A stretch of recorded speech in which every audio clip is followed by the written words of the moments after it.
네, 반갑습니다. 오늘도 이 귀한 예배 자리에 나오신 모든 우리 청년들 주님의 이름으로 환영하고 축복합니다. 못 참겠어요. 아멘. 못 참겠습니다. 못 참겠어요. 너무 좋았습니다. 감사합니다. 미안하고요. 네, 우리 함께 인사해 볼까요? 오늘 옆에 사람과 앞뒤 좌우에 앉아 있는 사람들과 이렇게 한번 인사해 보겠습니다. 총회 때 봐요. 총회 때 봐요. 총회 때 봐요. 네, 그리고 하나만 더 해보겠습니다. 나는 그리스도인입니다. 나는 그리스도인입니다. 네, 감사합니다. 네, 오늘 총회입니다. 기대가 돼요. 이제 2주 전부터 누가 될까 되게 기대가 많았고, 지금 몇몇 후보들을 봤는데 아직도 떨려 하더라고요.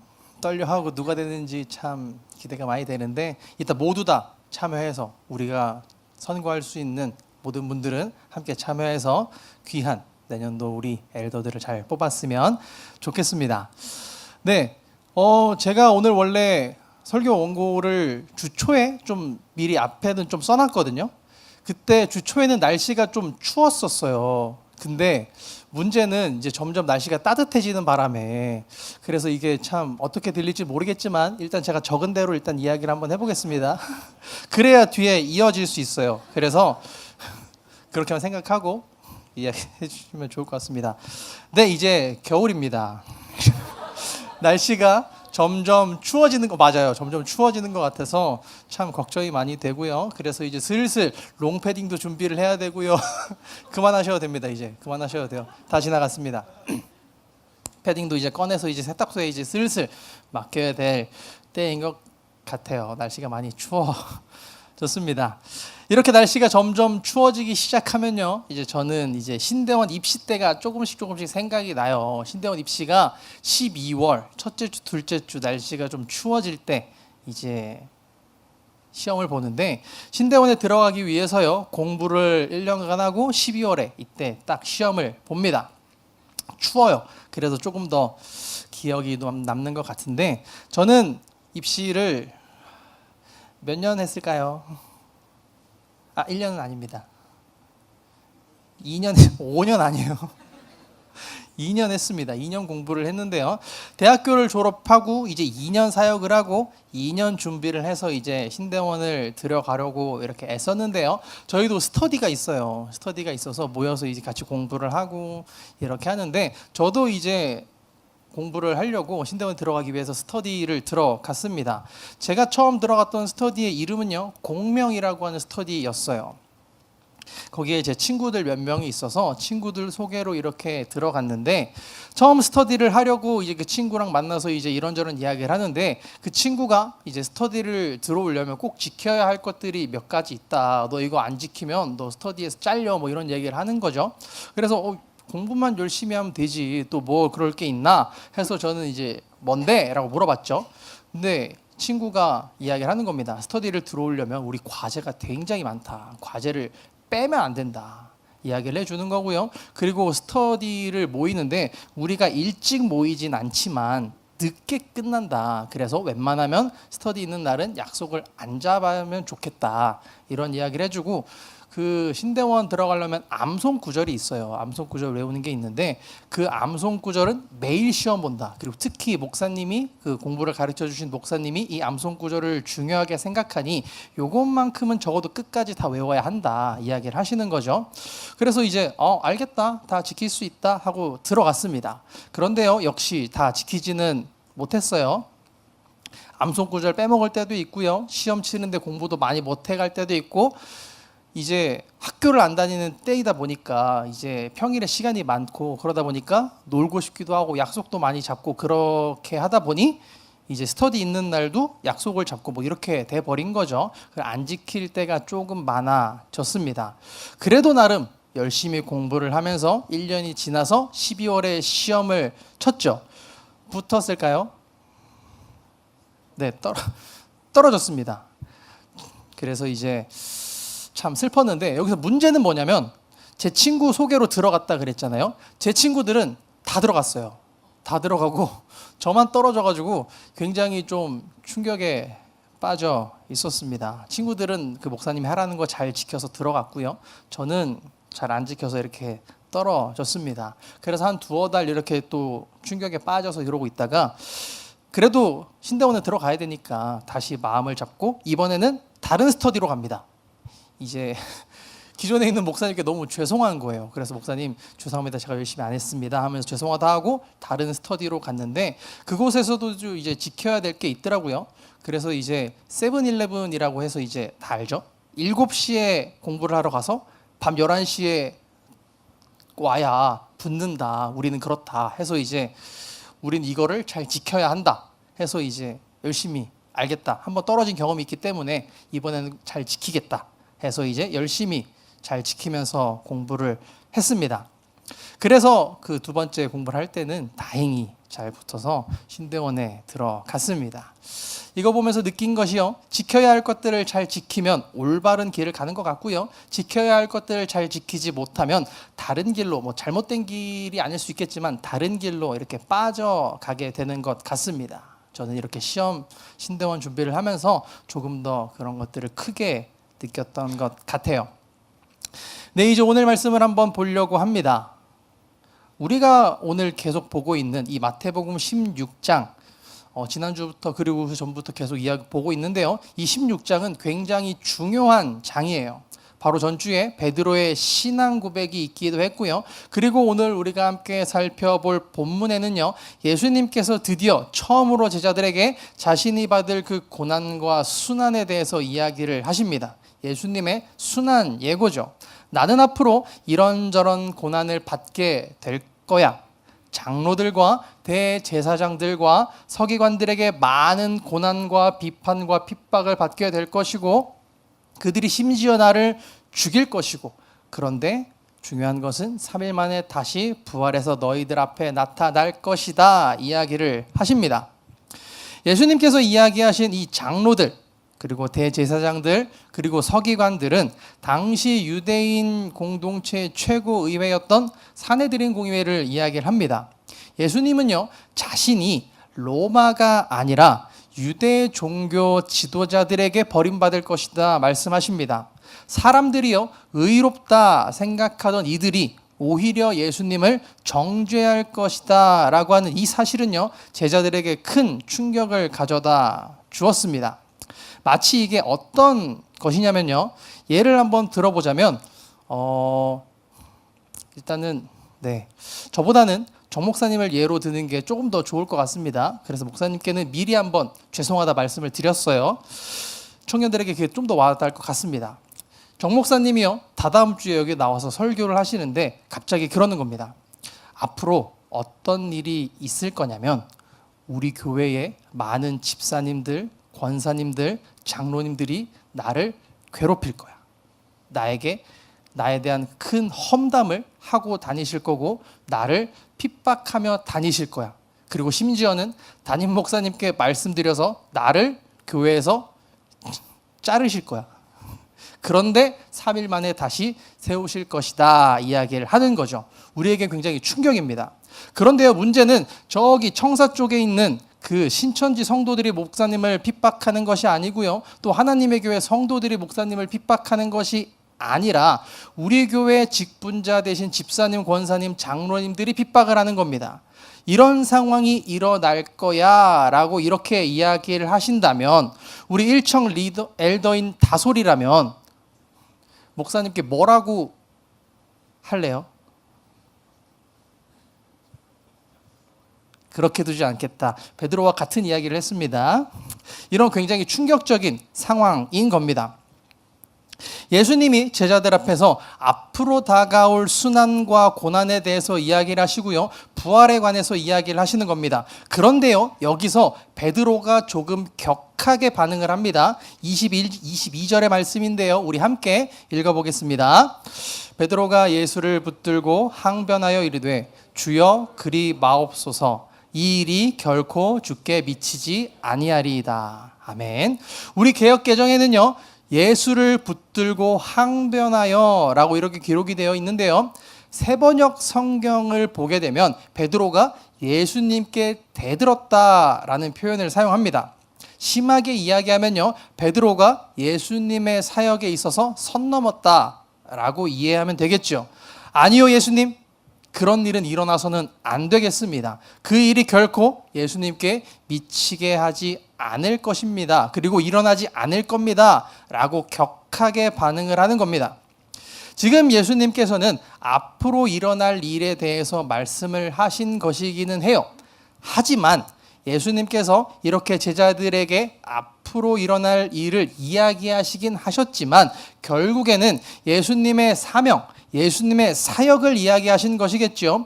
이 고난과 핍박을 다 이겨내고 너희의 모든 죄를 다 짊어지고 십자가에 달려 죽임을 당하고 그리고 사흘 만에 부활해서 온전한 구원의 역사, 구속의 역사를 이루시는 그 사역을 이야기를 하신 겁니다. 거기에다가 베드로가 갑자기 이야기하는 것이죠. 그런 일은 일어나서는 안 됩니다. 이런 베드로에게 예수님께서는 조금 심하게 이야기하십니다. 네가 사탄이구나. 하나님의 사역을 방해하지 말아라 라고 말씀을 하십니다. 이것은 일어나야 하는 일이고 이것을 방해하려고 한다면 그것은 안 될 일이다. 예수님의 말씀입니다. 물론 베드로도 그 스승 되신 그 예수님께 그런 일이 일어난다면 얼마나 슬프겠어요. 아까 정 목사님께 정말로 그런 일이 일어난다면 우리가 얼마나 슬프겠습니까? 그 마음을 조금 더 격하게 표현한 것일 수 있겠죠. 오늘의 이 이야기는요, 예수님께서 제자들에게 하신 그 이유는 제자들의 신앙을 다시 한번 확인하려고 하신 겁니다. 제자들의 믿음을요, 지금 이 시간 다시 한번 점검하려고 하시는 거예요.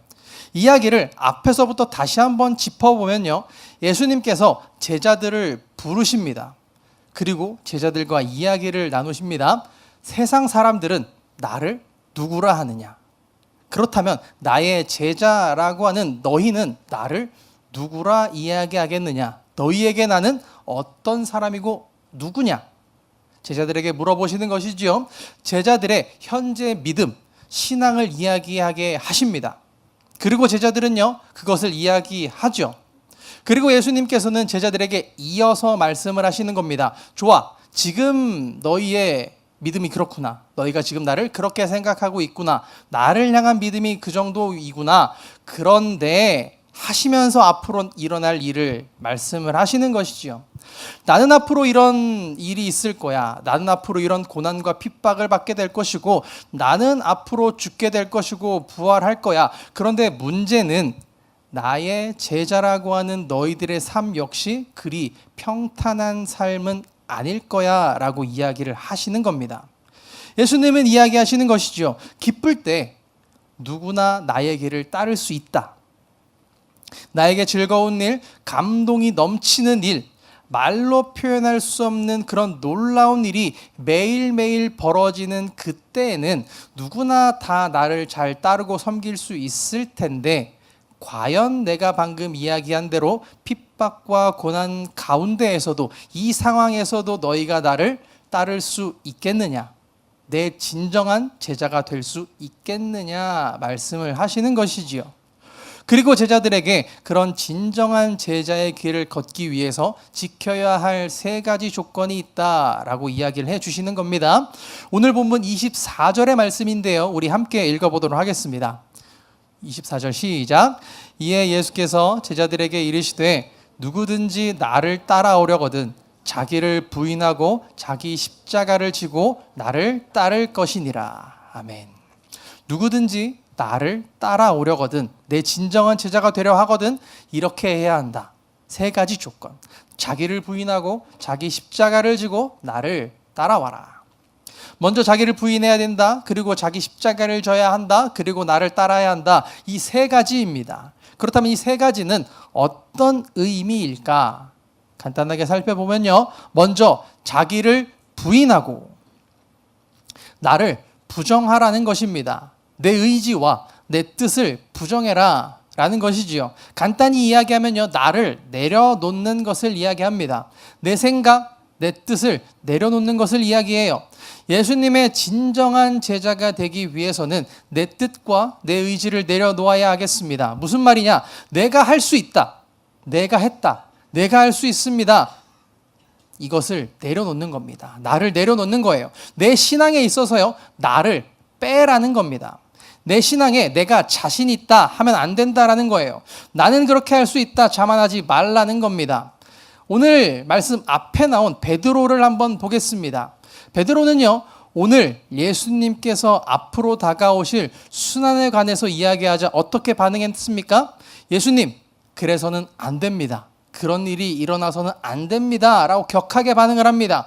예수님께서 그러한 죽임을 당하지 않도록 하리라 라고 하는 그런 강한 의지를 표현한 것이지요. 그런데요, 베드로의 뒷일을 우린 알고 있습니다. 베드로는 뒤에 어떻게 하죠? 정말 베드로는 그의 말처럼 예수님을 끝까지 섬기고 따랐습니까? 아니요. 베드로는요, 정작 예수님께서 체포당하시는 그 순간이 오자 다른 제자들과 함께 도망하기 바빴습니다. 그리고 예수님과 연루되기가 두려워서 예수님을 3번이나 부인하지요. 그의 호언장담에도 불구하고요, 막상 그 순간이 오자 예수를 부인하는 모습을 보였습니다. 우리의 믿음이 그렇습니다. 나는 이런 믿음을 가진 사람이니 내 믿음에서 나를 빼야 하겠습니다. 내 믿음에서요, 나를 내려놓아야 하겠습니다. 제가 설교를 준비하면서요, 한 목사님의 설교를 듣는데요, 그 목사님께서는 이렇게 표현을 하시더라고요. 자기를 부인한다라고 하는 것은 나를 하나님께 위탁하는 것이다.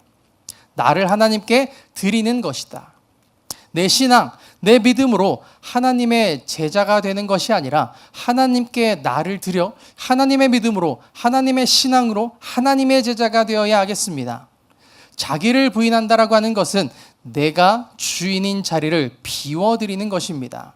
내 뜻, 내 의지, 내 자만을 내려놓고 예수님이 내 삶의 주인이 되게 하는 것, 그것이 자기를 부인하는 신앙이 되겠습니다.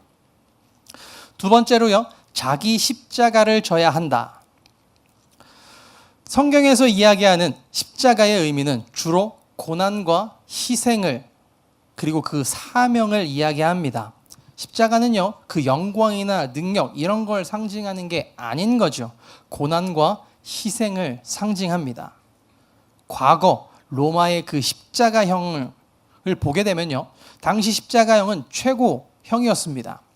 이 십자가형은 최대한 죽지 않게 인간의 그 한계를 체감시키면서 죽이는 가장 끔찍한 형벌이었어요. 먼저 채찍질을 합니다. 그리고 사형수에게 직접 십자가를 지고 처형장으로 이동시킵니다. 십자가를 지고 처형장에 오면요, 십자가에 매달 준비를 하죠. 그리고 그 십자가 처형대를 세우고요, 그 십자가에 손과 발등에 못을 박습니다. 그리고 매달리는데요, 몸의 무게에 점점 몸이 처집니다. 몸이 내려옵니다. 그런데 고정이 되어 있기 때문에요, 떨어지진 않죠. 그러다 보니 내 몸이 폐를 누릅니다. 숨을 못 쉽니다. 그래서 숨을 쉬려고 몸을 들어 올리면요, 발등에 박힌 못 때문에 새로운 고통이 찾아옵니다. 이것이 반복이 되는 거예요. 그래서 탈진해서 질식사할 때까지 두는 것입니다. 이것이 십자가형이에요. 십자가는요, 로마 시대 가장 잔인한 형벌이었습니다. 하지만 예수님은요, 그것을 사랑과 희생의 상징으로 바꾸셨죠. 그래서 우리가 십자가를 진다라는 것은요, 고통을 자랑하는 것이 아니라 하나님이 내게 맡기신 그 사명을 끝까지 감당했다라고 하는 그런 결단의 모습이 되겠습니다.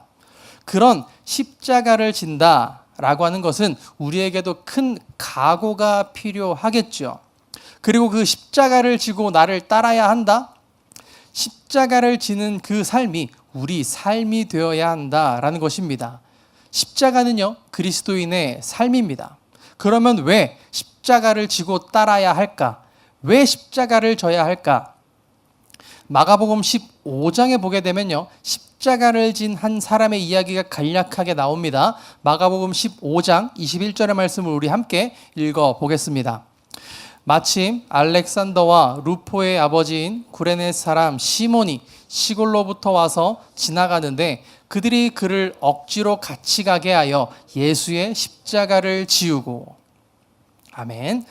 구레네 사람 시몬이요, 시골로부터 왔다 성경은 기록합니다. 그리고 그 시몬이 길을 가고 있는데요, 로마 병사가 억지로 쓰러져 있는 그 예수님의 십자가를 지고 가게 합니다. 그리고 이 구레네 사람 시몬은요, 예수님과 함께 십자가를 지고 골고다 언덕으로 올라갑니다.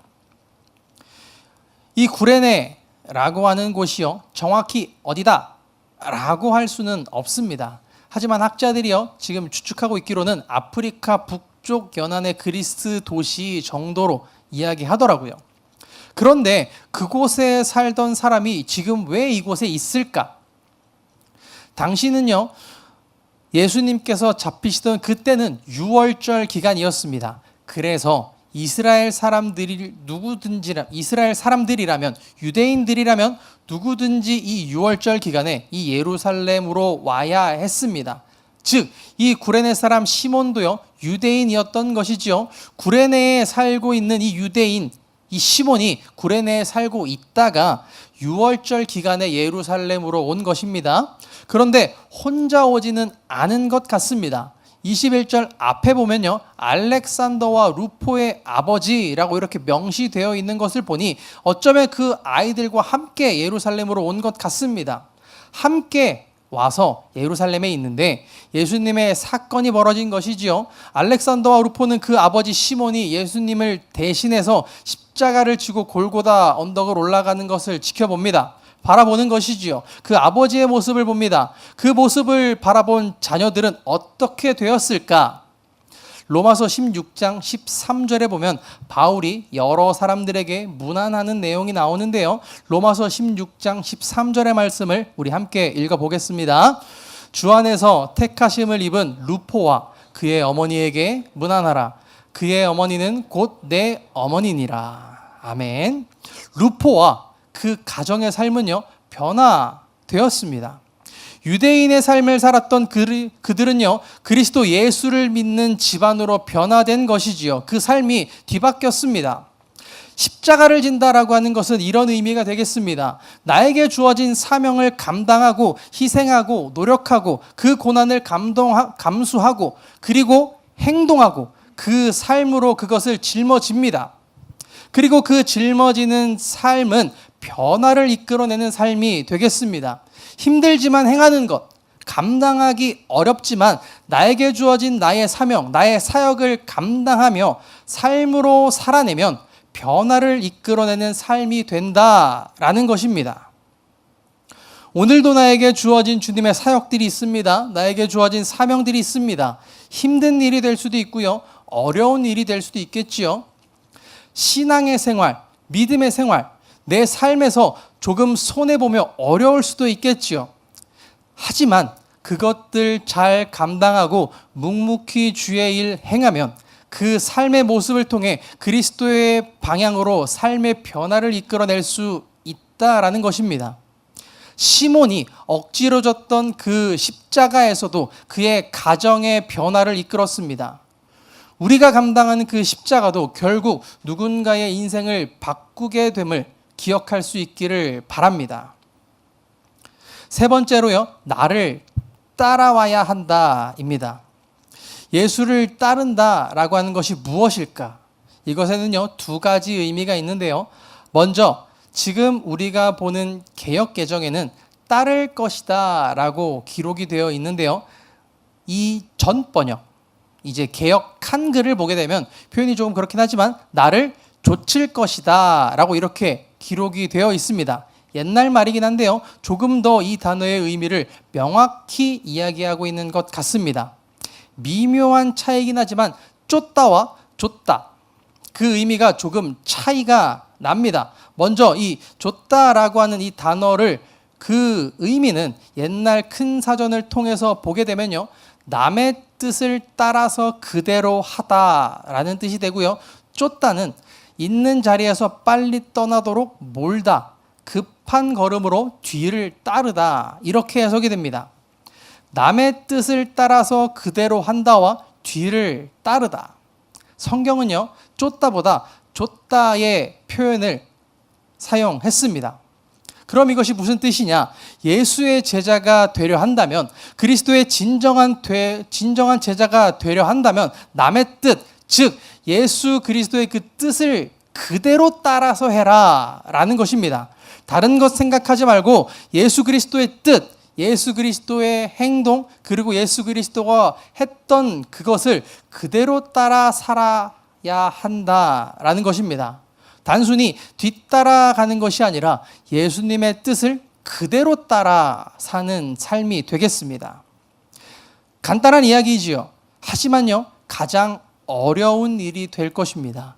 예수를 그대로 따라 살아가는 것. 다른 사람의 모습이 아니라, 그 다른 어떤 사람의 삶이 아니라 예수 그리스도의 삶을 그대로 따라 살아가는 것, 큰 의미가 되겠습니다.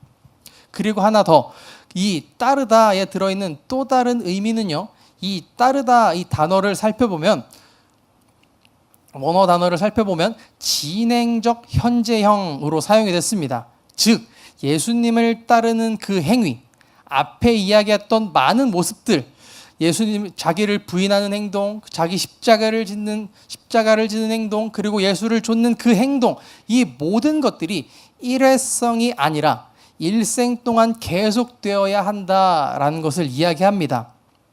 한두 번 그렇게 살았다, 이것으로 만족하고 마무리되는 삶이 아니라요, 그리스도의 참된 제자, 그리스도를 따라 살아가는 그 제자들은요, 그 삶이 우리의 일생이 되어야 한다라는 것입니다. 예수님을 따르는 일은요, 한때의 감정으로 머무는 것이 아니라 평생의 결단입니다. 이것을 기억할 수 있는 우리 과천의 청년들 되기를 바랍니다. 예수님은요, 오늘 우리에게도 똑같이 말씀을 하십니다. 누구든지 나를 따라오려거든 자기를 부인하고 자기 십자가를 지고 나를 따라오라. 신앙의 길은요, 결코 편안하지 않습니다.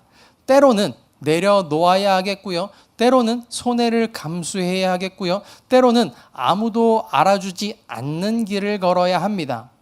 하지만 예수님은 그 길 끝에서 우리를 기다리고 계십니다. 우리가 자기를 부인할 때 예수님은 우리 안에 자신을 세우십니다. 우리가 십자가를 질 때 예수님은 우리를 통해 누군가를 살리십니다. 우리가 예수님을 따를 때 그 길은 결국 생명의 길이 될 것입니다.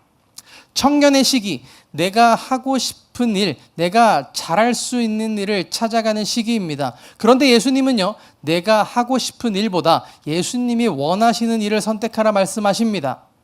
세상은 자기 확신을 이야기하지만요, 예수님은 자기 부인을 말씀하십니다. 세상은 편안함을 추구하지만 예수님은 십자가를 지어라 말씀하십니다. 세상은 트렌드를 따르라 이야기하지만 예수님은 나를 따라오라 말씀하십니다. 결국 제자의 길은요, 내가 주인 된 자리에서 내려와 예수님이 주인 되시는 자리로 옮겨가는 여정이라 할 수 있겠습니다. 그래서 때로는요, 눈물도 있겠고요, 그래서 때로는 실패도 있겠고요, 그래서 때로는 억울한 순간도 있을 것입니다. 그러나 기억하십시오. 그 길이 헛되지 않습니다. 그 길을 걷는 사람을 하나님은 결코 외면하지 않으십니다. 우리가 한 걸음 내려놓을 때마다 하나님은요, 한 걸음 우리 안에서 역사하시고요, 우리가 한 걸음 십자가를 질 때마다 하나님은 한 사람의 인생을 변화시키십니다. 지금 여기 앉아있는 우리 과천교회 청년교구 모두 생각해 볼 수 있기를 바랍니다. 지금 우리에게 주어진 그 작은 십자가는 무엇입니까? 직장의 어려움일 수 있고요, 관계의 갈등일 수 있고, 신앙 때문에 받는 여러 어려움일 수 있고, 나에게 맡겨진 여러 일들, 여러 교회의 사명들, 사역들일 수 있습니다. 그리고 또 다른 어려움일 수도 있겠지요. 하지만 예수님은 그 모든 십자가의 길 끝에서 부활의 생명을 약속하셨습니다. 우리가 그 약속 믿고 한 걸음 더 주님께 나아갈 때 그 길은 고난의 길이 되는 것이 아니라 하나님과 동행하는 길이 될 것입니다. 자기를 부인하고 자기 십자가를 지고 주님을 따라가는 길. 그 길은요, 좁고 힘들지만 그 길 끝에는 오직 예수님만 계십니다. 오늘도 우리 모두가 그 예수님을 바라보며 내 뜻보다 주님의 뜻을 선택하는 우리, 내 길보다 주님의 길을 따르는 여기 앉아있는 우리 모두가 되기를 간절히 소망하겠습니다. 그래서 그 마음 품고 우리가 다른 그 어떤 것의 제자가 되는 것이 아니라 우리를 구원하시고 우리를 사랑하신 그 예수 그리스도의 진정한 제자 될 수 있기를 간절히 소망하겠습니다.